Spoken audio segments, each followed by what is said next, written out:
Welcome to Crescat's Market Call, featuring our macro and activist mining research. I'm Kevin Smith, Crescat's founder and chief investment officer. Before we get started, please read through our important disclosures being shown now. These and additional disclosures regarding the risks involved in the type of investments we will be discussing, as well as the fund's performance, can be found on Crescat's YouTube channel or on our website using the QR codes on the slides. The type of investments discussed on these videos can carry significant risks, including risk of loss. The videos are intended to be general discussions of macro investment themes, the mining industry, and news with respect to the companies in our activist metals portfolio, and are not intended to be investment advice or an offer of investment advice or services.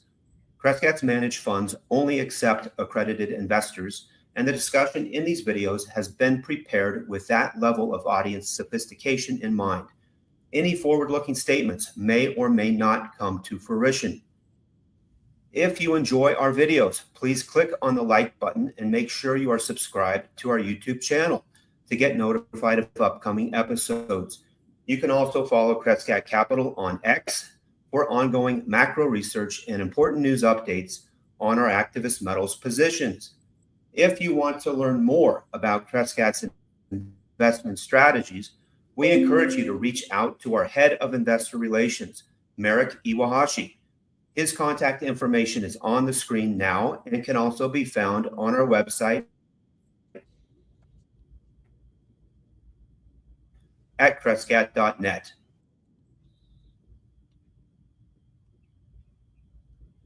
All right, welcome everybody. We may be having some technical difficulties here. I apologize for that, but we should get that squared away. If the video is skipping at all, I apologize, but hopefully you all can hear me.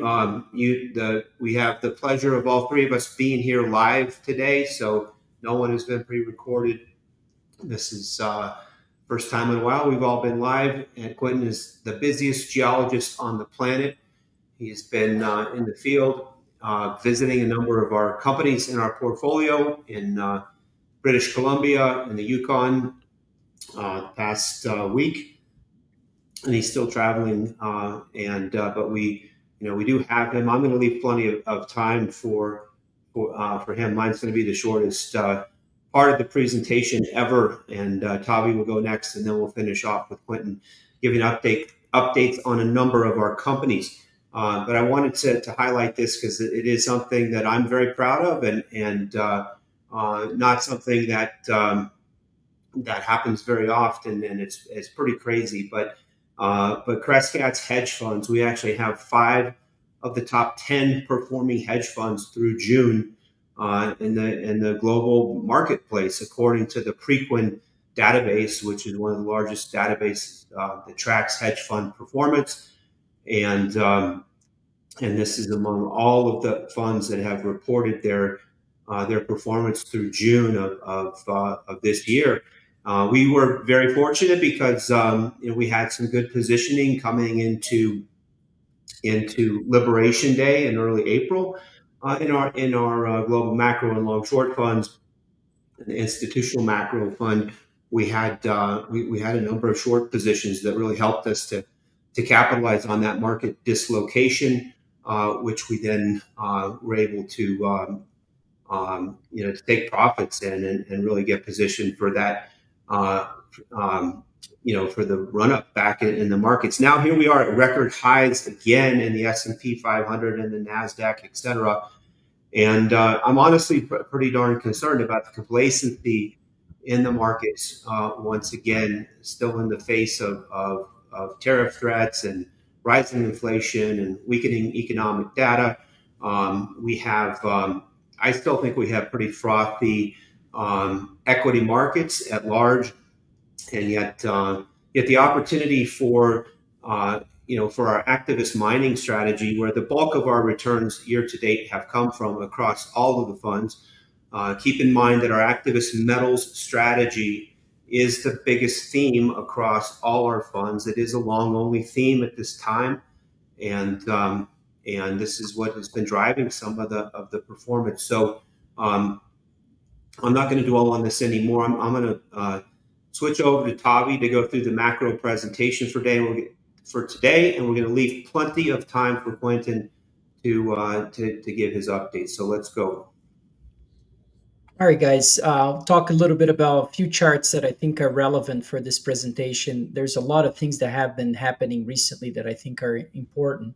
We've had a pullback at about 11% in gold prices from the very peak of this chart to the very bottom.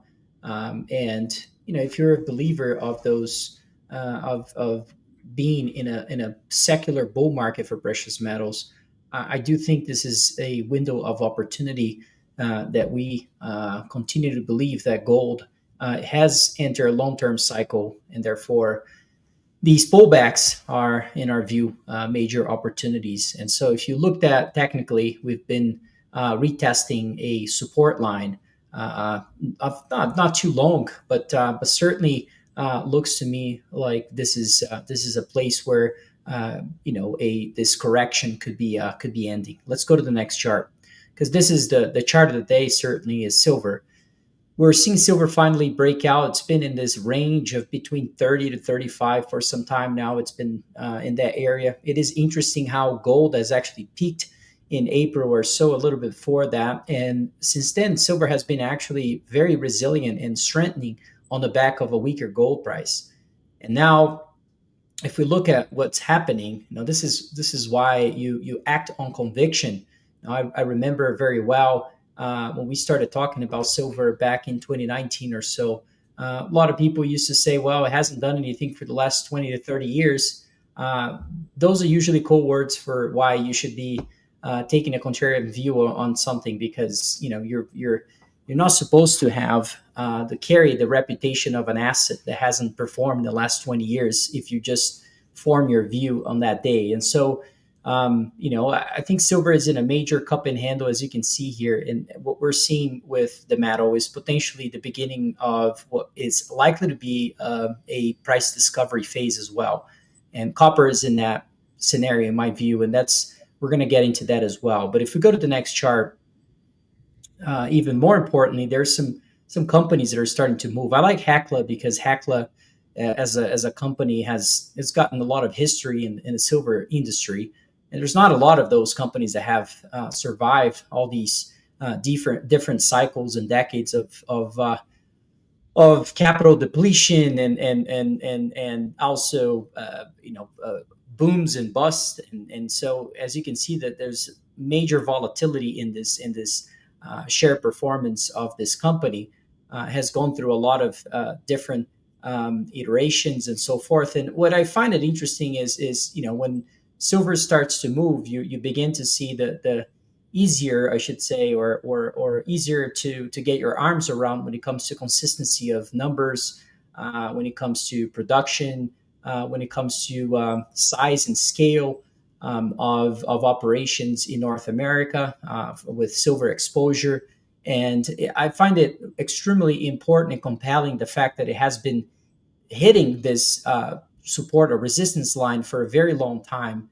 And if you ask me, given my views on silver and what we're watching right now live when it comes to the metal, I believe this is really in a very important position and likely to break out from here. There's another company, if we go to the next chart, that also looks very compelling as well. But that's in the gold space, and gold just had a big movement, as I said, about 10% for gold. If you follow the metal for a long time, a 10% movement in gold is a bit more than usual, especially in a 1 month and a half kind of horizon. But it is expected to see something along those lines, given how much it has moved up as well. So the volatility of gold has picked up substantially. But given that we've seen this pullback in gold, and actually, as you can see in this chart, Barrick share price has actually started to move higher, even on the back of that. And so I think that we're consolidating quietly below this resistance line as well. And I think in the 2 or 3 presentations ago, I've had a chart looking at the Barrick mining stock performance versus its earnings estimates, and ultimately that's what drives a stock is where their fundamentals are likely to go. And their earnings per share is estimates are certainly well above where the share price of the stock really is right now in terms of what we should be expecting. The earnings per share is expected by analysts is actually somewhere close to where that peak of 2011 is right now, and the share price is substantially lower than that. It was close to 70, 65, $70 a share, and now we're trading at about 21. So it's another one of those that have a long history. And if you're a firmer believer that gold prices are likely to be, going back, and its correction is at closer to its end and its beginning, I would suspect that the Barrick performance would also benefit from that as well. Let's go to the next chart. The next chart, it's a relationship that I think that the folks that watch these presentations and are in the mining industry will appreciate, and also maybe will understand what's been happening with exploration companies. I find it really interesting how so now we're looking at the senior companies relative to gold, and you can see that it's been a very difficult, last years and 2 decades of underperformance of the mining companies relative to gold itself.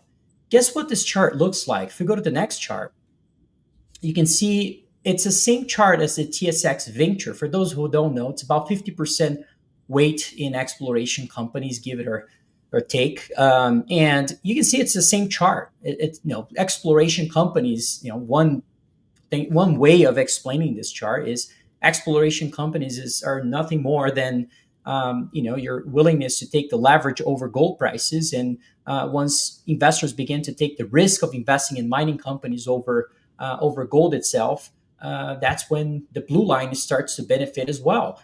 What I find it remarkable about this correlation as well, you can see on the next chart, which is the exploration index, the TSX Venture that I'm using as a proxy for that. Again, it's not a perfect proxy. It's a close enough. It's the only proxy I know of that has enough history. And you can see that we're breaking out. We're breaking out on a monthly candle quietly. Not a lot of people really commenting on this. But clearly, the capital is starting to trickle down into this industry as mining companies are starting to outperform gold itself. We're also seeing silver starting to outperform gold. And all these things are linked. There's first you need a green light of the big metal and all the other metals and derivatives of that trade tend to benefit if we are indeed in a secular bull market, of which this is another reason why I think it's this correction in gold prices is going to be short-lived, is because we're not seeing the derivatives of that trade really lose momentum. In fact, they're actually strengthening in the middle of all this. And so I think this is extremely bullish. Let's go to the next chart.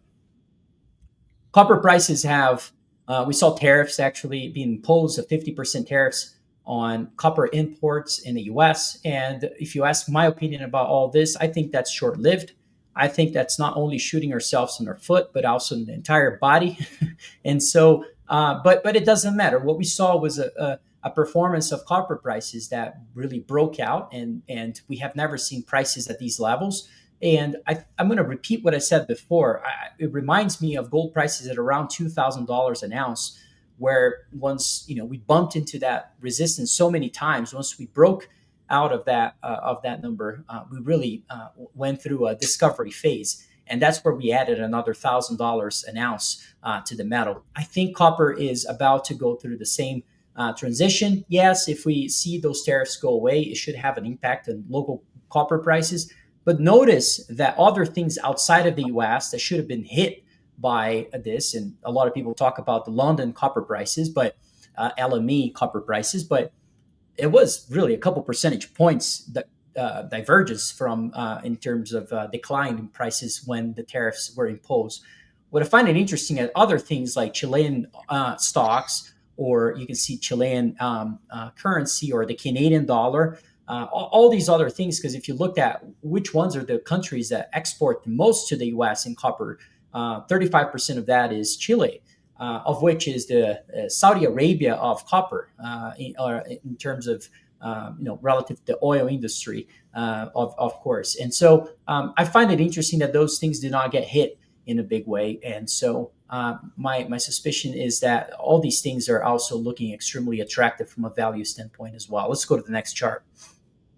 The next chart, we're looking at copper versus gold, and a lot of investors tend to try to separate those two metals and call it one is the cyclical one, the other one is the safe haven one. They're cousins, they're friends, they hold hands. It's very clear in the chart. And what I find remarkable about this is that the copper to gold ratio, in other words, if you want to call it the cyclical one versus the safe haven one, you can see that it's also in a historical resistance and about to break out. So if you like gold, like me, or like anybody else here in this live stream, copper should be also a point of focus as well as investors to allocate in the space, in my view. So I do think copper is extremely cheap today. And if you like copper, here's the next chart. The next chart is zinc prices versus copper, and you can see that it logically makes sense. Those are two supposedly more industrial metals that are more linked to cyclical changes in the economy, even more than gold. But what you can see in the last 10 years is this, real strong correlation between the two metals. And more recently, we're seeing this separation between the two. And a lot of people, there's two types of investors. Those that are going to say this time is different and the white line is never going to follow the blue line. I'm a believer of what drives the blue line. The blue line I just showed in a prior chart was gold prices really giving it the green light. Once you see that, usually you see copper prices follow along. And I think that those are all just sort of almost, what's the next one in line? If so, and that in my view is probably zinc prices as well. So that's why I want to bring that one to attention. Let's go to the next chart. And here's a correlation that I mentioned, and why I'm talking about this is because Brazil's all over the news in the last few days with the tariffs that were imposed by Donald Trump, and the situation between Lula and Trump, and also the fact that Brazil actually it does not have a surplus. It's not exporting more than importing. In fact, it's actually doing the opposite. Brazil is already in a deficit with the U.S. In other words, it's not really hurting the trade balance of the U.S. overall. And when you look at that in itself, if we're going to be imposing as much tariffs as Trump has said, and you do the math in a lot of those things, it doesn't really hurt the Brazilian economy. In fact, on the day that this was announced, the Brazilian currency actually appreciated, which I found it really interesting because I was expecting a sell-off. The equity markets did sell off on the idea that perhaps Lula would gain momentum on its political campaign by finding a way to potentially fight Trump and finding a whole new narrative to gain momentum politically speaking. I disagree with those views. I think we're seeing a transformational change in the country in regards to leadership. We're seeing the governor of São Paulo gaining momentum in the political race. And that is your Milei moment in Brazil that is really, in my opinion, under the radar for Brazilian investors. And so when you look at this chart, why in the world Brazilian equities have a correlation with platinum throughout history? Brazil doesn't export platinum. Its economy is not really related to platinum. The reason for it is because platinum, just like Brazilian equities, is very high in the risk curve. Therefore, as investors begin to invest in gold, they in this case made money on gold, and then they start looking at other things, the next movers, and you start going down the chain of those movers. Eventually, you get into platinum, and eventually, you're going to see Brazil because natural resources are all interconnected, and so as you see those things begin to move, you tend to trigger a commodity bull market, and as you trigger a commodity bull market, guess what? The countries that have exposure to those commodities also tend to benefit. Therefore, why you have a link between those two. So I find this also another opportunity too. Let's go to the next chart. The next chart is another way to see this whole idea. Why the Brazilian market has not performed as well as gold and mining companies and others. I think one of the biggest reasons have been the dollar. It's because we just started to see the dollar actually turn. No, the dollar, the DXY index is having one of its worst years in history. I think it's the worst since the 1970s or 1973 to be specific. And if you ask me, I think that's the beginning. I don't think that's the end of it. Of course, tactically, we've seen a big move and we should see some level of appreciation and repositioning. But I think the long-term trend is that the red line here in this chart, which is the DXY index, is probably going to go lower. And as you see that occurring, in the white line, I have Latin American stocks, not just Brazil, but the whole region. They should also benefit from this. And so I have a strong view that the very constructive opinion that the white line should be benefiting tremendously from this new environment, macro environment we're probably going to be in for the next 3 to 5, or even 7, or maybe 10 years. Let's go to the next chart. In line with this, you can see that we did see some big breaks recently. The emerging markets equal weighted FX index, something that has been going down and down and down, and finally broke out of a big resistance, as you can see here. Notice that these breaks of large resistance, and some of them decade-long resistance, are certainly happening more and more on derivatives of gold. Pay attention to that. The macro tendencies, they don't work all at once. They sort of, investors don't agree on an idea on one day. It's sort of a process, and you start seeing these things occurring in different asset classes, and then and I think this one has been neglected for so long that it's finally coming back as we see more confirmation of a positive gold market. Let's go to the next chart. On the next chart, it's something that I think it's fundamental. I don't know if Quentin will talk about this, but I thought this NP Materials deal with the Department of Defense, I think it's one of the biggest things I've heard in the last, call it 6 months or so. It's almost like across the Rubicon on this idea that the governments are going to start engaging with public companies. What's the difference between a U.S. market versus an emerging market? It used to be back in the days that we have free markets in the U.S. and so forth. Well, looks like, I know it's just one company and it's a small company, but that's kind of interesting. If you look throughout history, do you know when was the last time we've seen something like this? A 15% stake taken by a government entity? Only in the World War II? Yeah, I'm not joking. That was in the World War II, outside of the bailouts that we saw in 2008. So I was curious about this. I was like, well, who's making these decisions? Is it where is it coming from? It's obviously the Secretary of Defense, and they have an economic council that comes up with those decisions. And then I immediately thought, well, what does the balance sheet look like? They report a balance sheet every year. And I was like, how much cash do they have? How much can they do? It's the Treasury. Anyways, I think that we're going to see more of these. And World War II, just to give you some sense, during that time, it was really the government, another department. It wasn't the Department of Defense. I forget the name right now, but basically was acquiring a bunch of factories, making sure the factories of the U.S. were able to not stop producing aircraft, vehicles, materials, all sorts of things to keep the war going. And so, what's happening today in this, not just a lot of people are going to be focusing just on the rare earth part. And that's not the focus. The focus is the engagement of the government. And I think if they've crossed that line, they're probably going to do more of these things.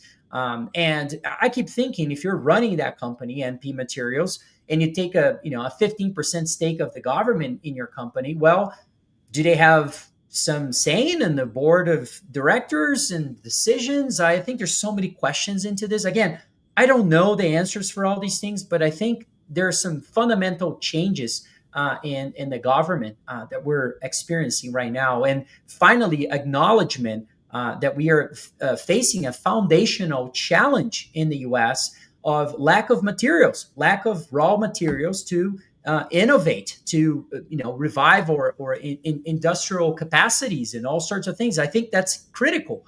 So that to me is an acknowledgement of that. So anyways, enough of that, but I do think that's an important change in government policy. Let's go to the next chart. Next chart is, to me, what I think a lot about. Is this the beginning of a gold bull market, the end of one? Are we in the middle of one? to me, it helps. It's not the one chart that tells you that question or the answer for that question, but rather one of the ways that you can consider as you gain conviction into these things. Again, just like macro themes, they tend to manifest themselves into many asset classes, and they take time to evolve. Same thing is with factors that help you to get to evaluation of where the innings of the gold cycle are. In my view, looking at this chart, the gold relative to the U.S. equities index. And why did I use the Dow Jones? It doesn't change much if you do the S&P 500, in fact, but I use the Dow Jones because it has longer history, goes back to the 1920s. But you can see here, we're actually hitting a historically low or a historically cheap price when it comes to that relative performance of gold. And in this chart, it indicates potentially that we're just at the early stages of those innings. And so I think that's appropriate in my view, and that's certainly our view here as well. Let's go to the next chart. Just two more things that I find it interesting going on as well in the treasury market. The Trump and all this idea about a Fed chair, a new Fed chair to lower rates and so forth. There's really a lot of things going on in the market, and I think this chart is less of an investment thesis, but more of a function of how the market is behaving more recently as well. Is that we're seeing the long end of the curve rising on the risk of fiscal imbalance and disarray and disorder and so forth, with the big beautiful bill and so forth. And it's nothing more, in my view, than reinstating this idea that I think Lynn Alden says that nothing stops this train. I agree with her. It's hard to disagree with that, and that's reflected in your white line. The blue line is essentially what I think. It's just my opinion, inevitable, because we're paying too much interest on the debt, and the blue line is essentially what the 2-year yield. And where I think is got a lot of room to decline, given that we're probably going to see some level of suppression of rates in the future, given the fact that we're seeing interest payments eating its way out of the pro-growth spending by the government, and so that's becoming a big problem. Let's go to the next chart. I think it's my last one, pretty sure. But the same idea here, we often look at CPI. We often look at inflation expectation by the market, which is the break-even rate. It's an expectation of the CPI rate 10 years from now in this case. Sorry, I'm missing the 10-year, but it's the 10-year break-even on the white line. And what I find fascinating about these calculations is that I don't think they're right. I think really that's almost like not the real world. The real world is your blue line. That's commodity prices. They have been, in a resurgence again. And so I really think that's why you see this alligator mouth, potentially signaling that inflation is likely to reemerge here. And that's certainly my belief as well. I think that's my last chart. Can we prove that? Oh, no, there's one more. And that's, if you believe in the prior chart that the commodity prices are starting to rise and diverge from, and inflation is going to come back. Look at this chart now, which I thought I did something similar in the past, and I just thought was easier to use this top-down charts way that they designed, because I thought was great. The dark line, you're looking at commodity prices, which was the same chart as before, and then the blue line, you're looking at commodities relative to gold. And so what you find here is that commodities are really cheap, very undervalued relative to gold prices, according to this chart.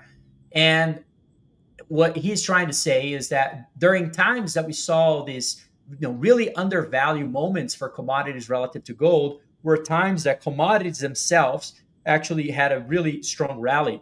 I'm of that view. I'm certainly of the view that we're going to see a catch up of a lot of other commodities, with gold prices. That does not make me bearish on gold. Remember what I said before. I'm still think I'm very, very constructive of gold. I just think that there's so much catch up to happen across other derivatives of gold that are just happening now. I think that's my last chart. And so if so, I'm going to pass it on to Quentin Hannan. Okay. I haven't done a live video for so long, I can't remember how. But no, it's a pleasure to be with everyone today. Tavi, I got to say, my favorite chart in your whole deck was, you guessed it, zinc. I Tell I me what you told Tavi told me. I told Tavi earlier today, it's like, all these metals on the periodic table are increasing in value, but zinc's been just holding tough. It's because the best looking gal always shows up last to the ball. Okay, so wait, hold on to your horses. Zinc is going to perform, We're and all married, guys. oh yeah, oh, oops. Okay. Um, Look, today I've got a hard stop. I am in Whitehorse, believe it or not, in the Yukon, and I'm heading up to Dawson in about an hour and 25 minutes. And I have to skippity doo through this, hop in a cab, get to the airport, and fly to Dawson for a convention. I'm not sure it's a convention per se. It's an investment tour that the government here in the Yukon put together. It's a group called Invest Yukon, and they invited me up. I think there's quite a few people that they've asked to come on this, but we're going to be looking at a number of Yukon companies. I think most of the Yukon explorers are going to be present at this in one way, shape, or form. We're going to go. We're going to have a meeting in Dawson, but we're also going to go out in the field, and I get to have a look at several of the stories in the field up close, which is really exciting. Um, I just, I started like looking back at Snowline. The whole view around the Yukon is that this is going to be ground zero in terms of exploration and exciting discoveries made for this gold cycle. Okay, I stick firmly to that. It takes a while, it takes 2, 3, 4, or 5 years for these things to play out, but I think we're seeing that today. Okay, I'm really excited about seeing a lot of companies. I'm going to talk about some of them today, and I really think that once we get through these discoveries, get a large number of these things um, made, and into the pipeline for gold development, I think people are going to look back and go, "Wow, that was indeed the beginning." That, let's call it 2021 ish period, was really the beginning of the development of this world class gold district. Now, before I start down the path of talking about some of the Yukon stories, I'm actually going to start with Blue Lagoon, because I spent the better part of 2.5 days in British Columbia and at Blue Lagoon's Dome Mountain project. This is in kind of west central British Columbia. When we first took our investment here, this is going back, I think, 4.5, 5 years ago. It was really centered around the exploration potential of this Dome Mountain project, and I talked about it at length back in that day. I talked about how this particular style of deposit is a subset of alkaline gold systems. It's what we call a carbonate base metal gold deposit, and it's a vein system, or a sheeted vein system. It's not tightly spaced sheeted veins, but it's widely spaced sheeted veins over a large footprint. And these systems are just some of the most intriguing gold deposits I can think of, because they can be quite large. They've got that alkaline magma association, which I've talked about repeatedly. So that's going for them. But they also have just typically have a lot of veins that can be developed, or like can host resource. So examples, Baritica down in Colombia, which was a great story, sold to ZGM Mining a few years back, and now is in production. Even things like Porgera in New Guinea is an example. Am I saying that Blue Lagoon definitely has something like a Porgera at Dome Mountain? Well, not, I can't stick my neck out like that, but do I think it's something special? Yes, I do. Now, I'm going to fess up here, okay? When the company first came to us, they said they wanted to put their existing resource, which is on the Boulder vein, at Dome Mountain into production. I said, "Gee, guys, it's tough. It's tough to permit things like this. It's tough for a little junior company to do that. Why don't you focus on exploration?" And they did. They did for the better part of 2.5 years. I think they raised money and drilled, and they had very good luck. They had a lot of really nice intercepts, but they kind of put the whole development side of the story on the back burner. But in 2023, I'm going to give Rana and Bill and all the team there full credit. They say, you know what, the market's tough. It's tough to raise money. Can't raise money for exploration. Let's use the remaining resources we have to endeavor to permit this small scale mine. And they did all the hard work that's involved, studies and whatnot, and they got it approved, which is just astounding. I think it was either late last year or early this year when they got basically got permits to reopen this Dome Mountain mine. And by the way, there's my hat. Okay,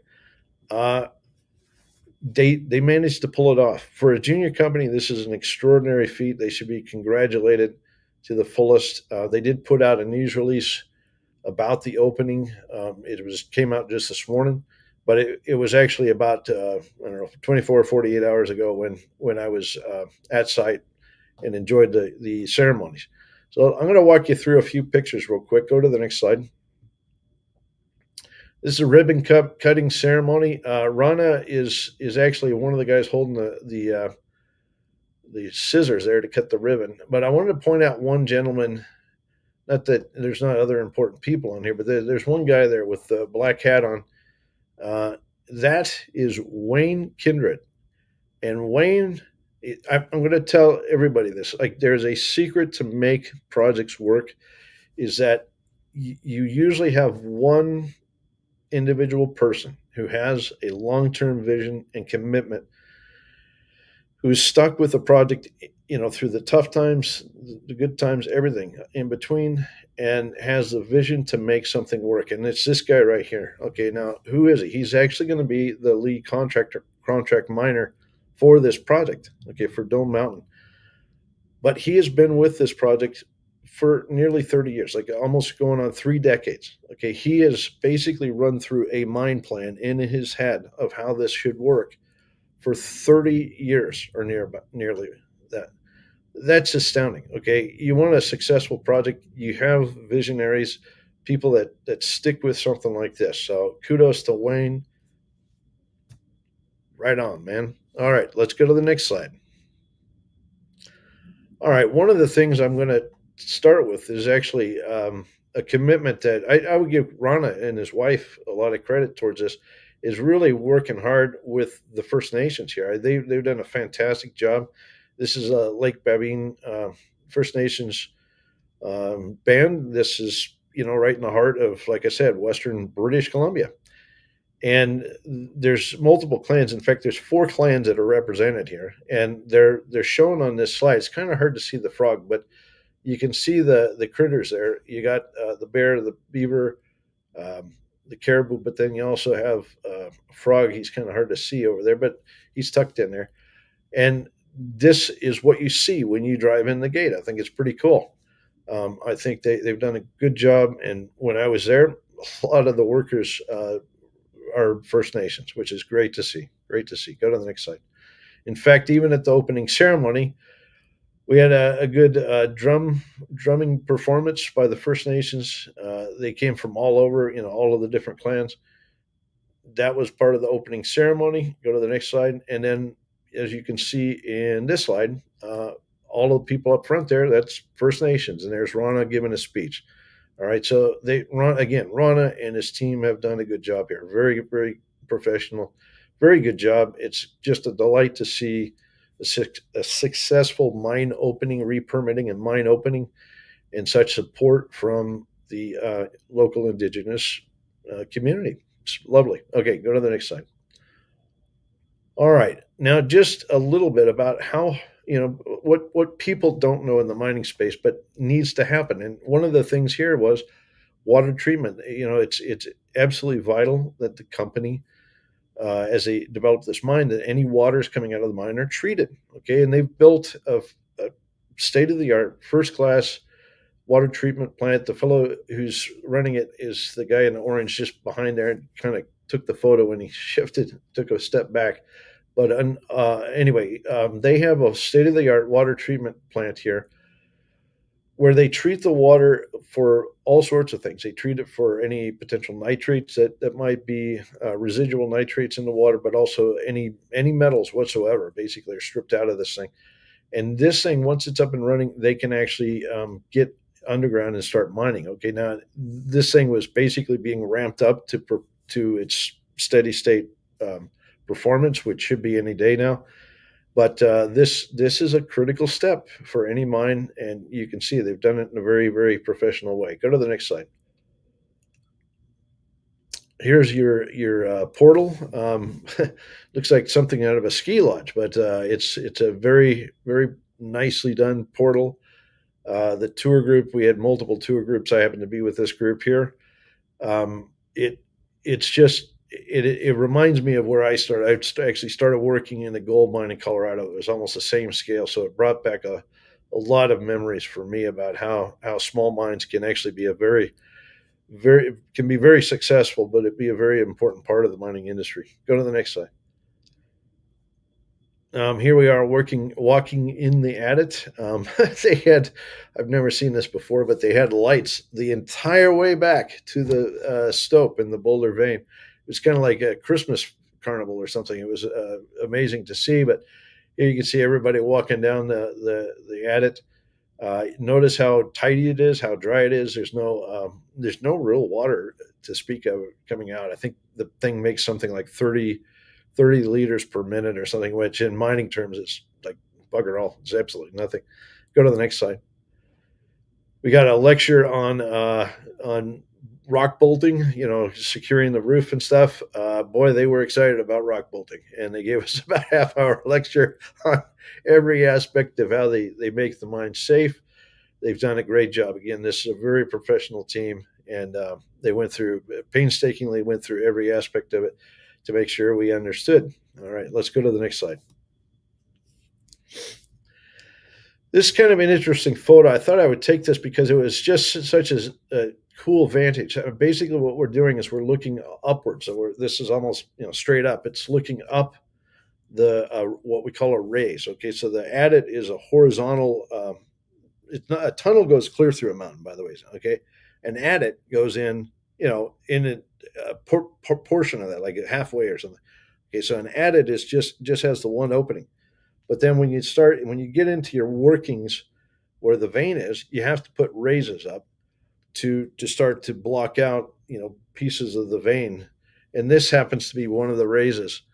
And what you're looking at here is basically the full width of the vein. If you look at either side on the left and the right, you'll see that there's kind of a lighter gray rock. That's the quartz vein itself. Yeah, there's some bit of yellowish stuff in there too, which is host rock. But you get a sense of how thick and how continuous and how predictable this vein is. It is astounding. Getting to see it underground was really impressive.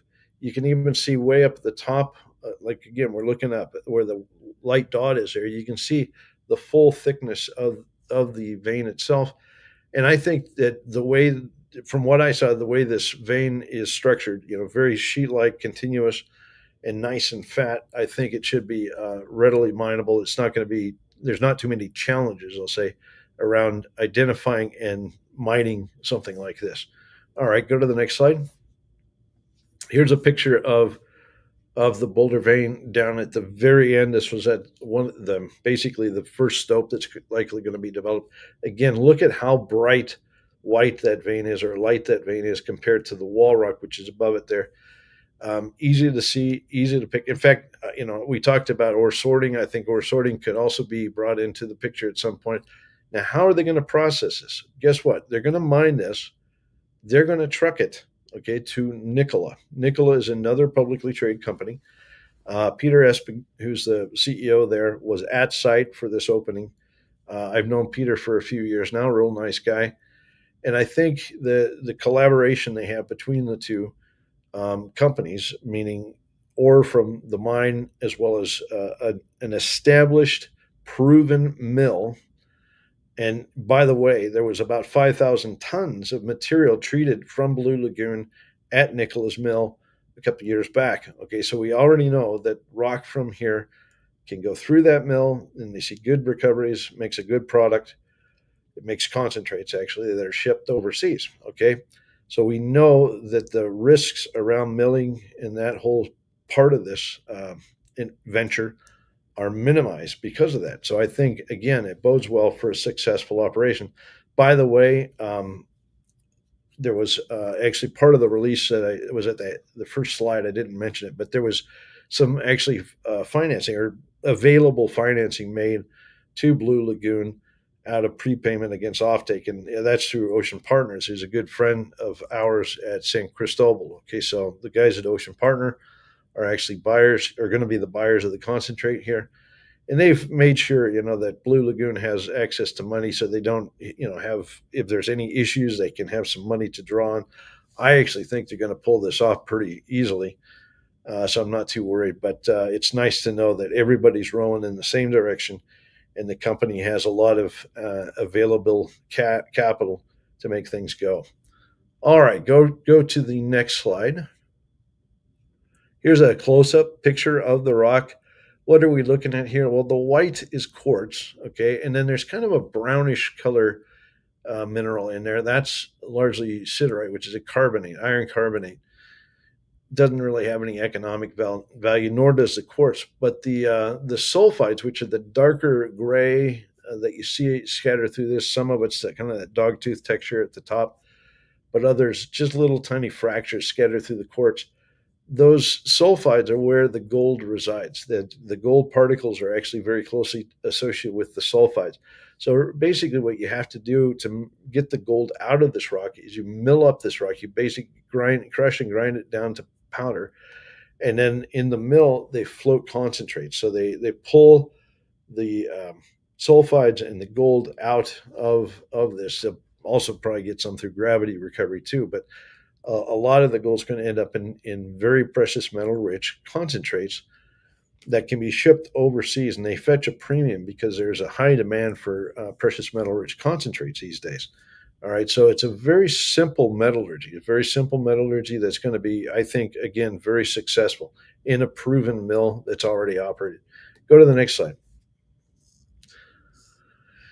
And they've also purchased the equipment they have. So basically on site, they already have everything they need to get going. Okay, this happens to be the drill that they're going to use, even have new drill bits on the end here. Like Wayne is chomping at the bit. In fact, Wayne is going to be your main driller, drill foreman here. And he described to me a really unique way that they're going to schedule things in the mine. They're actually going to have multiple stopes. Okay, so just so everybody's on the same page in terms of how this is going to unfold. Once the water treatment plant's up and running, probably here in a couple of weeks, say sometime early to mid-August, they'll actually start work, like underground work, mining. Okay, now the way this is going to happen is they have to put in development work. Okay, I don't want people have this view that you just go in and take rock out and you're mining. No. They got to put in some development work. What does that mean? They have to put in some ramps to get to different levels within the vein, and they actually have to open up stopes like those raises and stuff I showed. They have to get all of that in place before they can actually start producing ore. And when I talked to Wayne, he wants 5 active stopes at any given time. That's brilliant because that means they have 5 different vantages from which they can pull ore. They're talking about 150 tons a day, steady state production. That's not too bad. It's very manageable. Okay, with 5 stopes, it should be easily doable. But you always want to have 1 or 2 stopes that you're pulling ore out of while you're mucking around with the other stopes, either cleaning them out, putting new development, whatever. You need to have multiple places you're drawing ore from, so you constantly have that flow of ore. And I think he's got a really good plan. He also talked about the fact that they're going to have one guy or one team assigned to drilling, and then one team that will come in after and assigned to putting in the explosives, and then one team following up with mucking, basically pulling the rock out. In other words, there's going to be specialized teams to handle each one of those tasks instead of having just one team do the drilling and then explosives and then blast, the mucking. This will make it more efficient. Think of like a conveyor line, in mass production, something like that. And Wayne is a very smart guy. That's like the first time I've heard of something like this, but it's actually quite logical to have teams specialized in each one of these tasks, and they can just migrate from one spot to the next in this mine. It's a very small scale mine, so it's not hard, and it doesn't take long for them to move from one place to another, but it should make it much more efficient. So anyway, I found that intriguing. Go to the next slide. Can't have a discussion about opening a mine without seeing a little gold. Rana's wife put together a cake, or had a cake made. I thought it was the coolest thing ever. It's a cake with frosting, but it's been coated with gold leaf. I mean, that's real gold. I did have a little piece, in spite of being diabetic. I had a little piece. I gotta say, it was quite a thrill to eat a piece of gold foil cake. Anyway, That's cool. Good luck. Yeah, it is pretty cool. Good luck to them. I think they're doing the right thing, and I think my gut says they're going to kill it. I think they'll do well. All right, let's go to the next slide. And now I got to really put my skates on here because I'm watching the time. Okay, Snowline. Snowline is obviously the first, horse to bolt from the starting gate here up in the Yukon. I should say they're not the first, but they've certainly made a splash with the discovery at Valley, and now they've got it to a resource of 9 million ounces and change. And quite frankly, it's great grade. Looks like it has great economics from the PEA that we talked about a couple of weeks ago. Et cetera, et cetera. Now, where do they go from here? Well, they have more exploration to do. As we know, they have a huge amount of land across.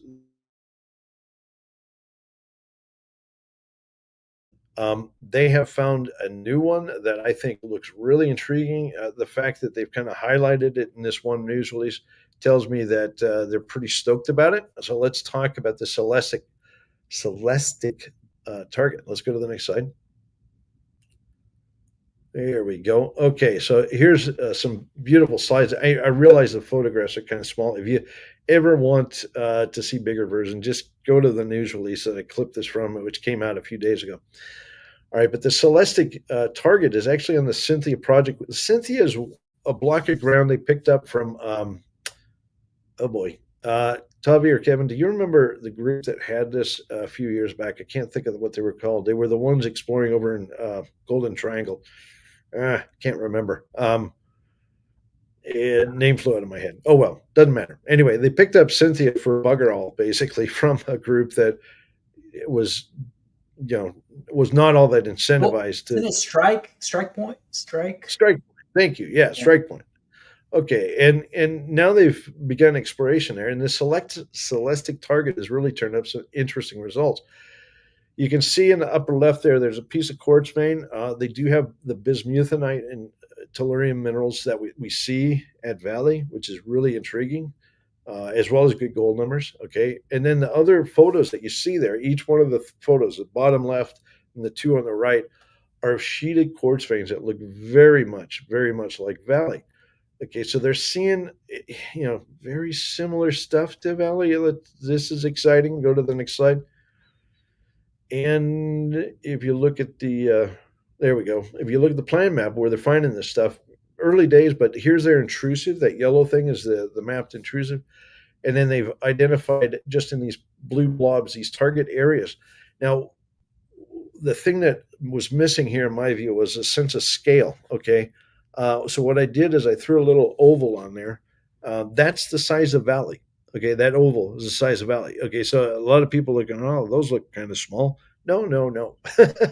They're actually like you could have a Valley or two in here. Okay, so basically you have an intrusion with probably some apophyses of a later intrusive coming up, and you see sheeted quartz veins with bismuthinite, gold, and stuff in multiple locations here.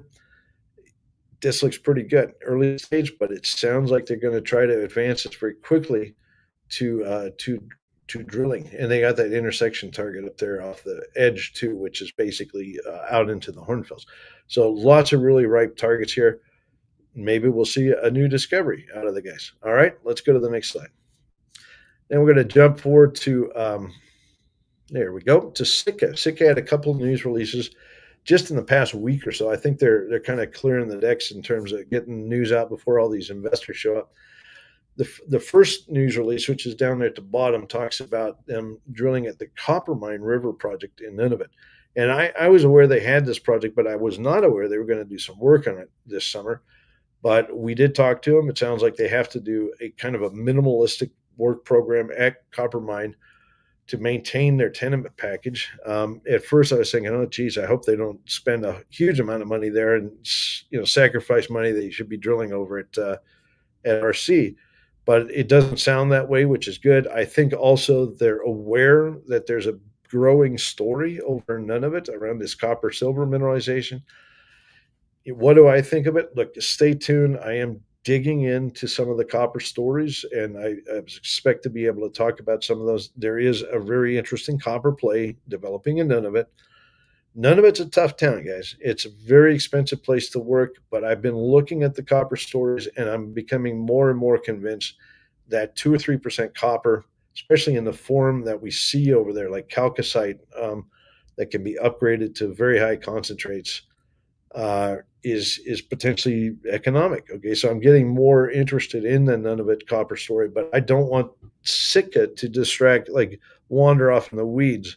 It doesn't sound like they are. They're going to do a minimalistic program, and who knows? Maybe this land package that they have over there ends up being part of a bigger foray around the copper story in Nunavut in a year or two.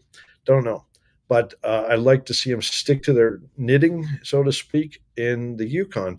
And they did put out a news release very quickly after the one about copper. They put out a news release about what they're seeing in their very aggressive drill program this year at RC. So let's go into the slides here. Next one. Okay, the copper is, I'm going to touch on it briefly. It's black shale hosted. So this is like the Kingfisher in Poland, which I've talked about, but also like the African copper belt copper. This is a sedimentary copper system. It's very large scale. They have a very critical piece of it. Their land holding is right in the middle of the heart of this district. And they do have outcropping copper, which has been sampled and demonstrably very high grade. That's what you need in Nunavut, okay, to make something work. So again, it could be a very important piece of a newly developing exploration story in a hot market, which is not a bad thing. How they create value for our shareholders, we have yet to see. Maybe they folded up with somebody else. I don't know. Let's go to the next slide. Okay. All right. Here's a map of the RC. So now we're back in the Yukon, and we're looking at all the wonderful targets they have in the RC project. This is up by Dawson. This is road accessible project too. So it's one of the reduced intrusive gold systems. And they're drilling 30,000 meters there this year. Now, what's really interesting is they've drilled a number of holes, and they put out an update, and they've talked about what they're seeing in a lot of these holes. At this Pulkoman project, Rosgobble intrusive. There it is, Rosgobble. I got bifocals now, and I have to look down like this. I can barely read. That Rosgobble, they have some interesting early results from holes, visual results, I should say, and then even up at Blackjack and Iger. Okay, so we're going to just touch on this to try to catch up with where the company is at. Let's look at the next slide. Okay, so this is at Rosgobble. Okay, this is well south of Blackjack, but the company is pretty excited because guess what? They've hit a lot of visible gold. Observable gold in veinlets and veining in the Rosgobble intrusion. Notice that the entire geologic picture in the background is pink. Why is it pink? Because it's a big monzonite intrusion. It's basically all intrusive rock here. But inside of that, you have this zone that they've identified with these two drill holes that you see here with some pretty stout-looking visual gold occurrences. Do we have assays yet? No, but this is a good start, guys. This is a very good start in an area where you can see historic drilling. Look at that. There's one little pippy hole up there, like barely anything. And now we're seeing like big long runs, maybe 200-meter run of visible gold in these things. Could this be a brand new big scale discovery? Yeah, looks interesting. Okay, I'm very excited here. Go to the next slide. And then what's the next one there? Where are we? Next one. Am I frozen or there? Okay. This is back up at Blackjack. Okay. They had some good results. I think 200 meters and change uh, hole with a nice intercept 2 weeks ago.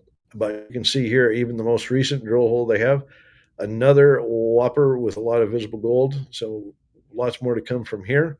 Let's go to the next one. And then over at Eiger, I believe is the next one. There we go.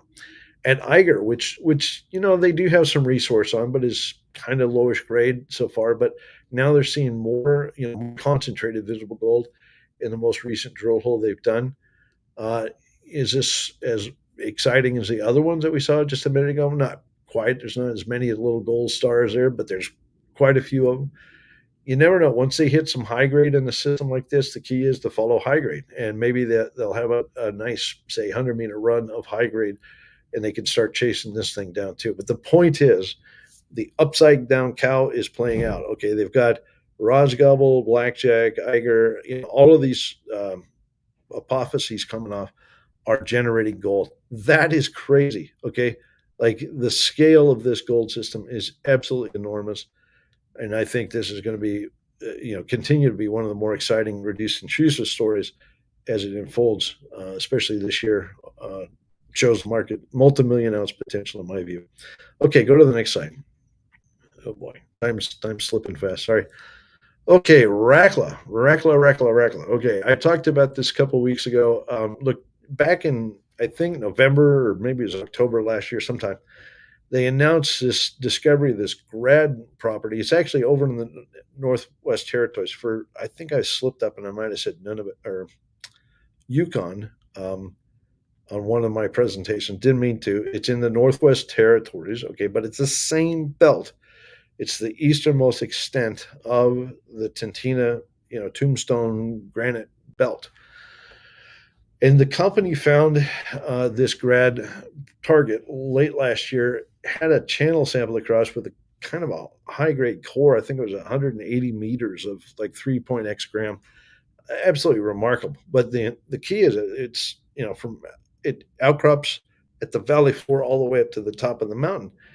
And the company was like, hey, we're going to get back in there next year and we're going to do some work on the mountain to see what's here. Okay. And this news release that you see here, I find extremely exciting because go to the next slide. You'll see that, there we go, that as they prospected up the mountain away from this channel that they had towards the base, they have found the sheeted veins continue all the way up this thing. Okay, these photographs, I realize most people look and think, what is this? Some guy standing at no, it's the stuff behind them that's important. It's the sheeted veins.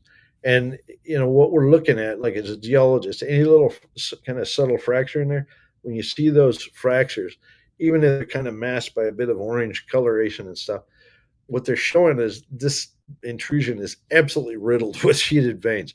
Okay. And, if you look at Craig Hart's work, Craig's kind of the brains behind reduced intrusive systems.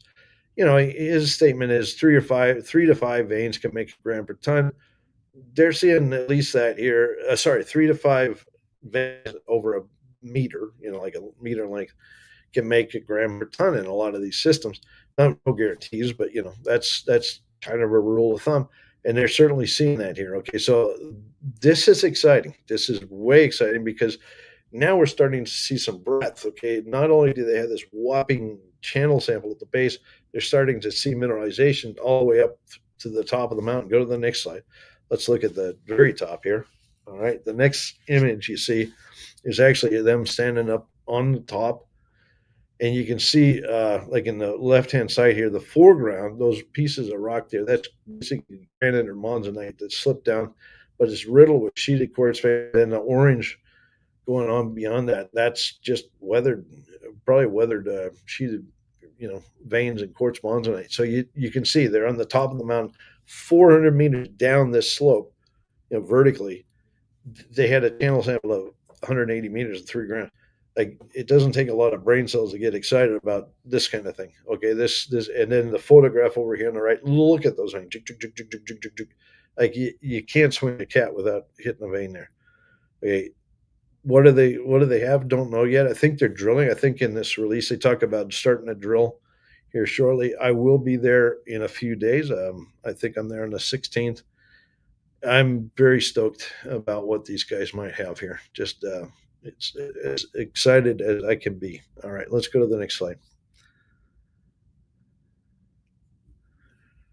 All right, Trifecta is yet another reduced intrusive hunter in the Yukon, and they announced commencement of drilling at Mount Hinton. I will be visiting. I think we're going at the site. Yeah, I think I am. I think I'm going out here on 15th, I think. So another one that I'm going to visit.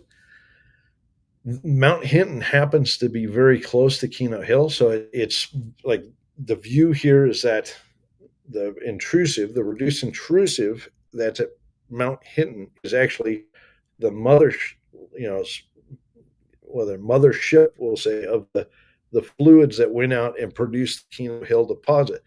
But here at Mount Hinton, they have the gold-rich end of the spectrum. They got the intrusion itself, but also the gold-rich part of the veins. This is an interesting story. They have two targets here. One is the intrusion itself, like a sheeted vein system, like typical valley, say, something like that. But they also have quartz gold veins that extend out towards the Keno Hill area and might be intermediate between the intrusive and the silver-rich veins they have over at Keno Hill. And there is a lot of gold in those veins too. So they have both the veins and the kind of sheeted quartz intrusive hosted stuff in this target. This is very interesting. I really haven't, it's interesting, but the one that still sticks in my mind for Trifecta is actually the rye target. And I say this because the photos that they had from rye from late last year with the sheeted veins and stuff and the gold numbers were just killer. And rye happens to be closer to valley. Okay, it's back over, towards Snowline's end of the world. And I really hope the company gets a permit to drill a couple of holes over at rye and can get a drill in there by end of season, which usually ends about mid-September. Now that said, it's colder than it can be up here this summer. I am absolutely shocked how cold it is. I got my little jacket on here, and the wind's blowing like stink outside, and it was maybe 38 degrees or something when I landed. So hopefully winter doesn't start early. That would be very disappointing. Anyway, let's next slide. Okay, another story in the Yukon, different kind of story though. This is Yukon Metals. They're exploring their AZ property right now. They're actually drilling there. It's more of a target. What is it exactly? It's more of an intrusive related copper system. I'm not going to say porphyry because I think we're at a deeper level within this, but it's got a lot of contact skarn and replacement style copper mineralization around an intrusive. And I believe the intrusive is of Cretaceous age, which in my book is interesting. Okay, for example, Pebble up in Alaska is Cretaceous age, Butte, Montana is Cretaceous age. I've talked to Kevin and Tavi endlessly about the age of some of these intrusions and how important they could be. No guarantees, but it is intriguing that this is likely of that age. They are finding more and more copper. I don't have a good sense though of exactly what they have yet. Like what's the main focus here, at least from this news release. But I'm hoping to meet with the company and go out there and see for myself what these targets look like. Okay, they are finding copper over a broad area. I just need to wrap my mind around what exactly they're exploring and what the likelihood is of being successful. All right, so hopefully I'll learn something on this trip. Go to the next slide. Okay, Goliath. So I kind of finish up the Yukon. Sorry, that was a lot on the Yukon, but those are a lot of the companies I'm going to be focused on. Oh, by the way, Banyan. I'm going to put a plug in for Banyan before I leave. They revised their resource, and they actually came out with a restated resource, like 4 million ounces at a gram gold, which is like that's about where Fort Knox started. So I'm actually quite intrigued with that. And they're also finding higher grades along an east-west granite dike corridor that they've identified. I'm going to see them, so I'm just letting people know. I used to kind of think, the grade's not quite there, but now I'm changing my tune quickly. I think Banyan might might be up and looking very attractive. Let's see. Okay, Goliath. Here we go. All right. So Goliath put some news out this week, and people are scratching their head. They're thinking, why on earth didn't they assay this core last year? Well, okay, this is a historic hole. If you read the headline, you got 8.31 gram per ton gold, and notice it's not gold equivalent. It is gold because this is dominantly gold style mineralization. Okay, and it's over 23 meters. That's a whopper. In fact, inside of that, there's some includes there. Again, I have to look at my glasses sideways here to see it, but it's 37.45 gram, which is 1.2 ounce per ton over 4 meters. Wow. Wowza. Now, you'd think when you're drilling this hole, which was drilled, 24, this was drilled last year, you'd think, okay, they'd probably see it and, sample it. And, no, a lot of this rock was actually just kind of dark green, what we call calcilicate rock. It's the thermally altered rock probably around an intrusion. Okay. What the heck is this crazy geologist saying? Okay, like you look at that rock, and usually green rock is like the biggest turnoff in the world for a geologist. Like, oh god, forget it, no gold there.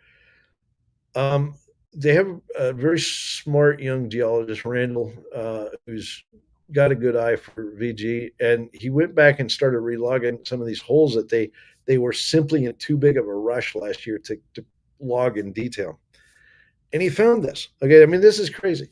So we have gold that's hosted by calcilicate altered, I think these are volcanic rocks, that are probably proximal to an intrusion. Remember, we're starting to see that intrusive link here.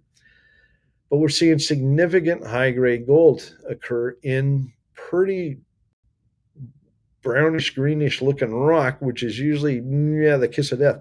Again, now they're going back to look at many more intercepts such as this, and they're finding more and more. Okay, and they talk about this in the news release.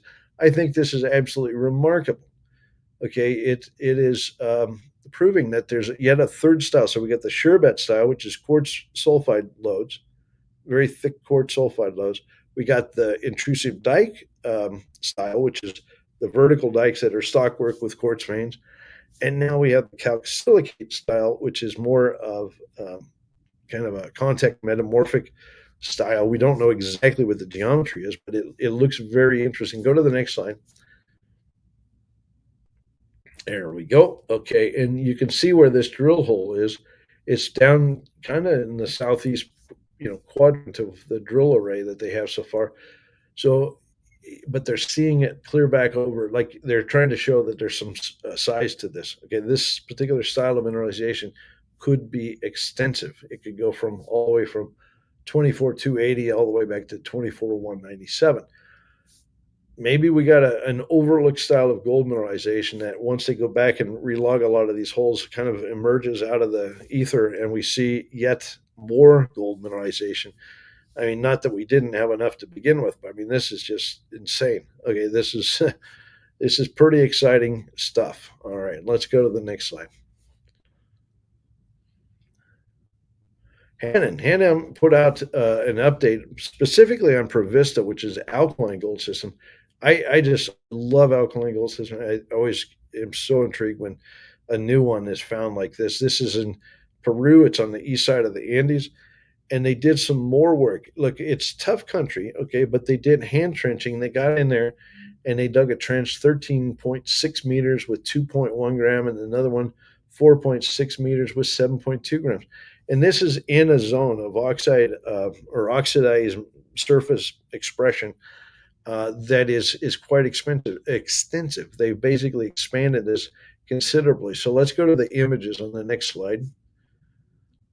Okay, there we go. The one on the left-hand side encompasses the entire zone of gold mineralization they found so far. You can see how it's defined. It's defined by samples in these trenches, but it's now 750 meters north-south, and it's actually quite extensive. Got a good width to it. It's not to say that it's cut off on the east and west. Even they don't know. They simply don't know yet. They haven't done much work there, but it's defined by surface samples as well as these trench samples.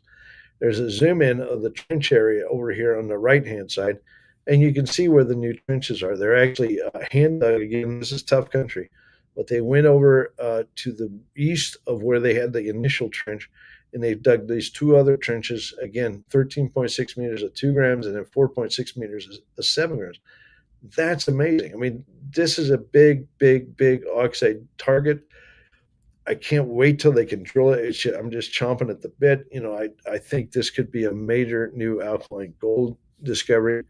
It's got scale to it. Don't forget, go to the next slide. I think the next slide shows the overall distribution. There we go. This is really, see the red thing? That's,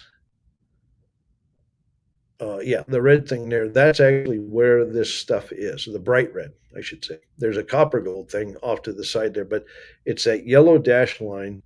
That's the footprint of the gold mineralization they found, alkaline gold mineralization. Absolutely enormous target. Like this is the size of the Cripple Creek district in Colorado. Brand new district, never been drilled, never been explored. And here they are continually finding more and more gold and really developing a good thesis here. It will take a little while to get permits, maybe 6 months, 8 months. I don't know how much longer. But once they go drill it, I think this is going to be an exciting story. Let's go to the next slide. Okay, Westward. And by the way, did I forget to say I was a director of any of those other? No, I'm not. Okay, I'm good on those. I am a Westward. I'm a chair of Westward. I talked about this in recent videos, the targeting, the thesis behind this. This is in Nevada, so we're shifting gears here. This is a Carlin-type target right in the middle of the Cortez district. Cortez is a multi-tens of millions of ounce district, and I think this area, this campfire target, is a critical piece of that, this Toyabe property. They are starting to drill, which is really nice to see. They have an aggressive program. There's some quotes in here by Colin, the CEO, but then Steve Kaler is down there at the bottom. Steve and I are good friends, go back many, many years, and he's one smart cookie. Okay, I think this first drill test, very conceptual play, but we will know soon if these guys maybe are onto a brand new gold system in a well-established multi-tens of millions of ounce district. Let's look at the next slide, and I'll talk about the target just as a refresh. Okay, first of all, on the left-hand side there, you can see residual gravity. So gravity is highlighting for certain, a block of rock in the subsurface here. It's got a lot of character, a lot of dimples and texture to it, which is always good in my view. But you can see the campfire target that they've defined. It's more or less right in the core of this gravity anomaly. And the model here is what you see over here on the right-hand side, that there's a zone of upwelling fluids that brought in this Carlin-style mineralization and formed a blanket, like a mantle-like system. Now, it's underneath the upper plate rocks in the cross-section there. You can see there's kind of a light pinkish purple. That would be upper plate rocks, but the target itself is actually hosted by the carbonate rocks below in the lower plate of this rock package. And that's the wind band formation. In particular, it's that wind band 5 unit, which is a critical host in this district. And this hole, if they hit wind band 5, it could be a very, very important test. Don't know. It's a speculative target. This is the first time this thing has really been drilled. It's going to be exciting, but you can see it has a really good geophysical expression as well as geochemical expression. They've also started to identify, look, there's a lot of arsenic showing up on the south end of that image. And that's, I think, some recent sampling they've done. That looks intriguing too down there. Maybe that starts to emerge too as a new target. But this campfire project, this is target number 1, and they're drilling now. Let's go to the next slide. Barksdale put out news. A lot of people think, and I'm director here, they think that the company is going to sleep. Actually, not at all. Okay, we have a plan now to take the company up to 67.5% ownership in the Sunnyside project. And the basis for that is basically looking at testing the more and more of the porphyry side of this, getting away from some of the deeper drilling, but testing the porphyry side of this target, which could allow us to meet the meterage that we need to get to that earn-in and also the spend. Okay, so I won't go through these bullets one by one, but just to save a long wind here, this Sunnyside project hosts the Sunnyside Porphyry, which is the core, the driver, the hub of the mineral district here at Hermosa. This intrusion, not only does it host mineralization, but it's also fed the mineralization that goes out and form the Taylor deposit, the world-class Taylor deposit, as well as the Peak copper deposit. So we have a very commanding land position in the core of this district. Go to the next slide. And I think this image, which Alan painstakingly put together, really shows this picture. Okay, so that pink on the left, that is our porphyry. And we do see large volumes of copper mineralization in there. There's some right at surface, a blanket of chalcocite, we call the chalcocite zone. So basically, we do have a sheet-like body of mineralization up top, but there's also some discrete blobs of mineralization down deeper in that porphyry. Not huge grades, but they are significant grades. Okay, now, as we march to the right, where Taylor, which is kind of shown in the purple castus blob there, and the Peak deposits are, you can see we have a lot of ground. That blue line defines our ground on the left-hand side from S32, who's developing the Taylor mine on the right-hand side. Okay, we have a lot of ground that's very critical. In fact, we think the Taylor deposit and Peak deposits do project onto our ground. We did have some success in drill holes, historic drill holes too, that have hit the Taylor deposit and some Peak-style mineralization. That hole we drilled late last year ended in Peak-style mineralization. But we need to get back in there and drill some deep holes at some point. But in the meantime, we want to try to complete the earn-in by drilling some shallow holes and getting to that 67% benchmark so that we have basically super majority control over the asset. All right, let's go to the next slide. Okay, Intrepid, also in Arizona. This is actually not far from Barksdale. It's a different district, but it's not far away. Intrepid put out some news from their Corral copper target and drilling that they've done here recently. They put out 216 meters of 0.71% copper, 0.28 gram per ton gold, and there's a bit of silver in there too, 5 grams silver. Look, inside of this are some very much higher grade intervals, sub-intervals. Okay, so I think it's really important to focus on those. And then you can see the hole below, hole 30, at 0.35% copper over 98 meters, as well as 0.43 gram gold, again with sub-intervals that are higher grade.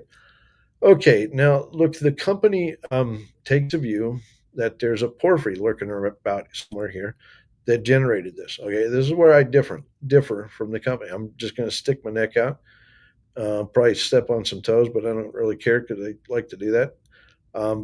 I've talked about this system and what I think it is multiple times. There's a system in Arizona, Bisbee, which is like this, and I think this is more close to that. This looks like more like an IOCG's type system. Okay, sometimes you can get world-class copper gold deposits of different types sitting right next to each other. Yeah, we have porphyries all over Arizona. Great district for porphyries, but we also have unusual systems like Bisbee, which are, in many people's views, some form of IOCG, and I think that this is more similar to that. I do take a different view. All right, so the company thinks it's porphyry. Yeah, I don't know. To each his own. Okay, go to the next slide. Okay, here you can see the plan map on the left where they drilled. They are snuggled up to where they've done a lot of drilling in the past, and I really want to see these guys take some bold steps and chase this geology outwards. Okay, but here we can see the drill holes. The two drill holes that we had in the headline are down there at Ringo. Okay, so they're down there at the south end, and they call them step outs. Whether they're step outs or not, let you be the judge of that. But you can see where they are in the cross section over here on the right hand side. Okay, now notice that the distribution of copper, which is kind of shown in the light pastels and pinks and oranges and whatnot, doesn't quite form just a big blob like a porphyry would normally. Okay, it's discrete higher grade intervals. In fact, in the drill holes, you can see there are some very discrete high grade copper intervals within this. That's not a bad thing, guys. Like, this is kind of deep for an open pit. Like that section right there, I'm thinking, I'm not sure you're going to be able to dig a pit and grab that stuff down there. But for an underground mine, high grades, 2, 3, 4% copper, happy all day long. Like, treat it for what it is. It's a higher grade copper system, higher grade copper gold system, I should say. And to me, given the host rocks and the fact that they're not really directly associated with the porphyry, more of hosted by the carbonate there, I think this is an IOCG system. And more importantly, I think there's more to be found here. Okay. If you think of it more like that, maybe along strike, in and out of the section, something like that, we can find some more. And I want to see the company do that. Now, bear in mind, Rio Tinto and Ivanhoe have both acquired ground in this immediate district very aggressively. Okay. So I think people are recognizing these guys have something going here. But they're also looking at district scale potential. Those guys, Ivanhoe, Rio, are not stupid. They look at the district and how this might fit together. Maybe you have another Bisbee district here, and we're just not quite looking at it in that way yet. Okay, let's go to the next slide. I gotta watch the time here. 12:48 my time. Oh boy, I'm going to be in trouble. All right, Kingfisher. Kingfisher is, as announced, they're drilling. The way got shifted down one line. I don't know how that happened. They're drilling at their Highway 37 project. It breaks down the drilling that they're going to do in the targets. They're going to tackle that Williams porphyry copper gold system first and foremost here. I think they're going to test some other targets too, but that's their main focus. I talked about this probably 3 or 4 months ago after they kind of assimilated the whole land package here. And I'm just so excited to see Dustin and his team back to work and chasing this thing. I think this could be a huge discovery story for this current cycle, copper gold cycle. They're in the northern part of the Golden Triangle. They're not far from Galore Creek, Big Tech Newmont joint venture. They're not far from DT Gold, Newmont. They're not far from Redcrest, Newmont. Okay, like they're in the right part of the world. And I think these guys could hit it out of the park. Okay, let's go to the next slide. Maybe that's it. I don't know. Let's see. That's all she wrote, guys. All right, thanks, Clinton. Well, that's a lot of updates, and when I think right as we started our video today, there was a newsletter writer on Fox that was on Fox Business being interviewed by what's the guy's name? Anyway, Charles Payne. Yeah, Charles Payne, and so a lot of people were asking, what's going on with Snowline. Well, apparently, this newsletter writer was talking about Snowline on Fox Business, and I think he had a pretty aggressive price target. I haven't listened to the clip, so I don't know exactly what he said, but that's what's going on there. And it's nice to see Snowline getting some attention from the broader investing public. I don't think this guy's a mining newsletter writer. He's more of a generalist. So anyway, go check that out if you get a chance. Tavi, any final comments here? No, at the same time as all that happened, there's a rumor as well. It's a rumor, not news yet, that the Fed chair might resign or might want to be resigning. It does not matter. I think the point is this is critical for metals, but does not matter in the sense of ultimately, seems to me that Trump is going to pick somebody else at some point, even if it's a shadow Fed chair until his time to be taken over or whatever.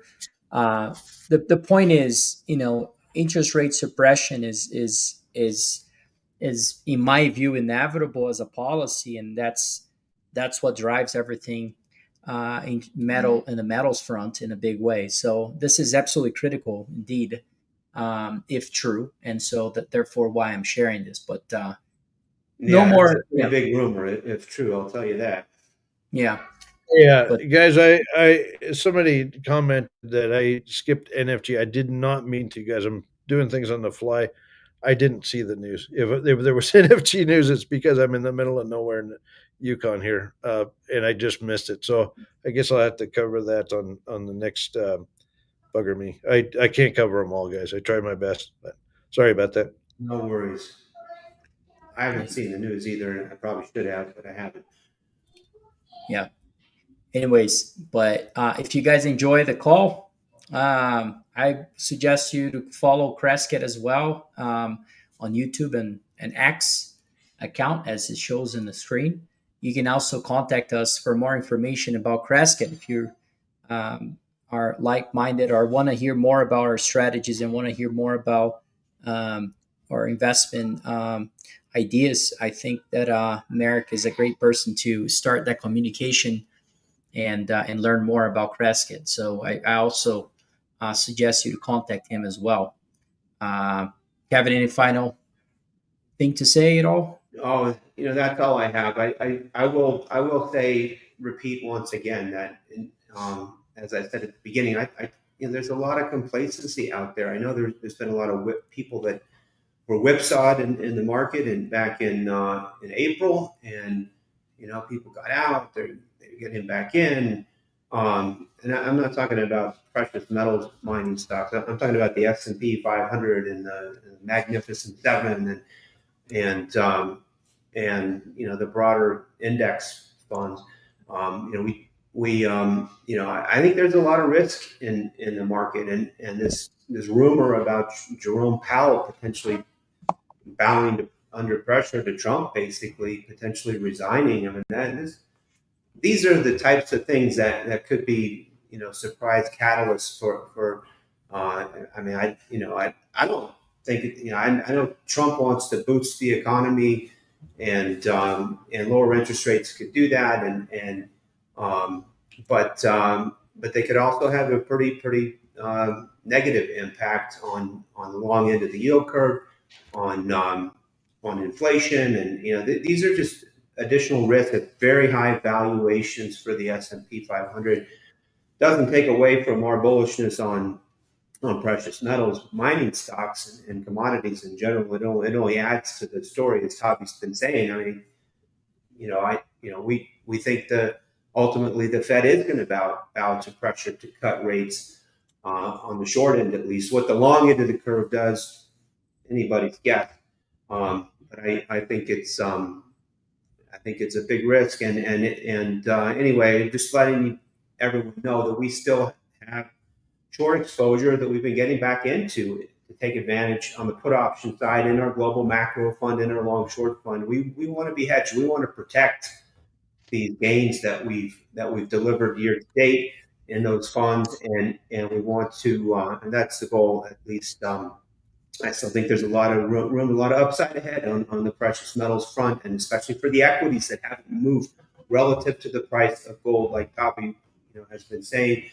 All the things that follow once gold breaks out and leads, and these things are starting to follow.